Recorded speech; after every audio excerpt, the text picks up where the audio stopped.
പിതാവിന്റെയും പുത്രന്റെയും പരിശുദ്ധാത്മാവിന്റെയും നാമത്തിൽ ആമേൻ. 73-ാം സങ്കീർത്തനം. ദുഷ്ടന്റെ ഐശ്വര്യം.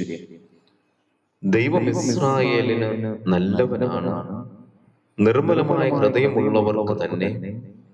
എന്റെ കാലുകൾ ഇടറാൻ ഭാവിച്ചു, എന്റെ പാദങ്ങൾ വഴുതാൻ തുടങ്ങി.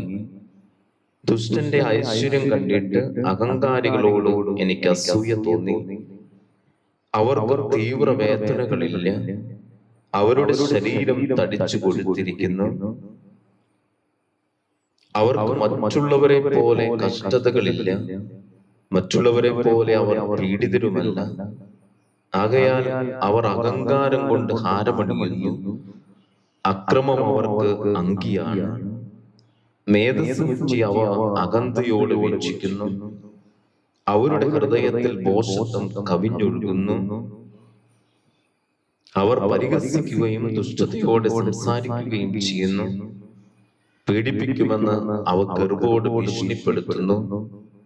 അവരുടെ അധരങ്ങൾ ആകാശത്തിനെതിരെ തിരിയുന്നു, അവരുടെ നാവ് ഭൂമിയിൽ ദൂഷണം പരത്തുന്നു. അതുകൊണ്ട് ജനം അവരെ നോക്കി പ്രശംസിക്കുന്നു, അവരിൽ കുറ്റം കാണുന്നില്ല.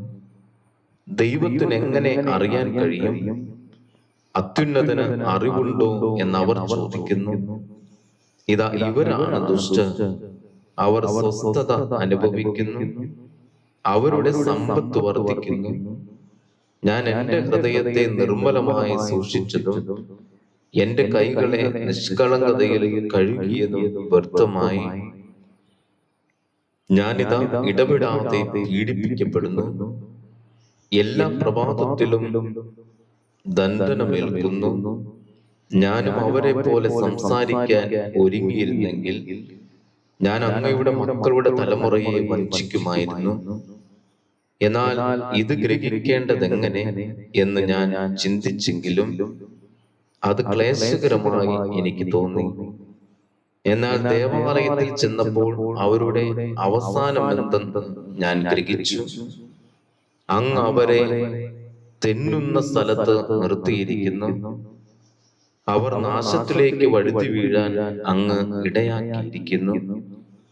അവർ എത്ര വേഗം നശിച്ചു പോയി, ഭീകരതകളാൽ അവർ നിശേഷം തൂത്തെറിയപ്പെട്ടു. ഉണരുമ്പോൾ മായുന്ന സ്വപ്നം പോലെയാണവ. അങ്ങുണർന്ന് അവരെ കുടഞ്ഞെറിയുന്നു. എന്റെ ആത്മാവിൽ കയ്പു നിറഞ്ഞപ്പോൾ, എന്റെ ഹൃദയത്തിന് മുറിവേറ്റപ്പോൾ ഞാൻ മൂഢനും അജ്ഞനുമായിരുന്നു. അങ്ങയുടെ മുൻപിൽ ഞാനൊരു മൃഗത്തെ പോലെ ആയിരുന്നു. എന്നിട്ടും ഞാൻ നിരന്തരം അങ്ങയോട് കൂടെയാണ്. അവിടുന്ന് എന്റെ വലത്തുകൈ ഗ്രഹിച്ചിരിക്കുന്നു, ഉപദേശം തന്ന് അങ്ങ് എന്നെ നയിക്കുന്നു. പിന്നീട് അവിടുന്ന് എന്നെ മഹത്വത്തിലേക്ക് സ്വീകരിക്കും. സ്വർഗത്തിൽ അങ്ങല്ലാതെ ആരാണ് എനിക്കുള്ളത്? ഭൂമിയിലും അങ്ങയെ അല്ലാതെ ഞാൻ ഒരായെയും ആഗ്രഹിക്കുന്നില്ല. എന്റെ ശരീരം മനസ്സും ക്ഷീണിച്ചു പോയേക്കാം, എന്നാൽ ദൈവമാണ് എന്റെ ബലം. അവിടുന്നാണ് എന്നേക്കുമുള്ള എന്റെ ഓഹരി. എന്തെന്നാൽ അങ്ങിൽ നിന്ന് അകന്നു നിൽക്കുന്നവർ നശിച്ചു പോകും, അങ്ങയോട് കാപട്യം കാണിക്കുന്നവരെ അങ്ങ് സംഹരിക്കും. എന്നാൽ ദൈവത്തോട് ചേർന്ന് നിൽക്കുന്നതാണ് എന്റെ ആനന്ദം. ദൈവമായ കർത്താവിനെ ഞാൻ അഭയം പ്രാപിച്ചിരിക്കുന്നു, അവിടുത്തെ പ്രവൃത്തികളെ ഞാൻ പ്രഘോഷിക്കും.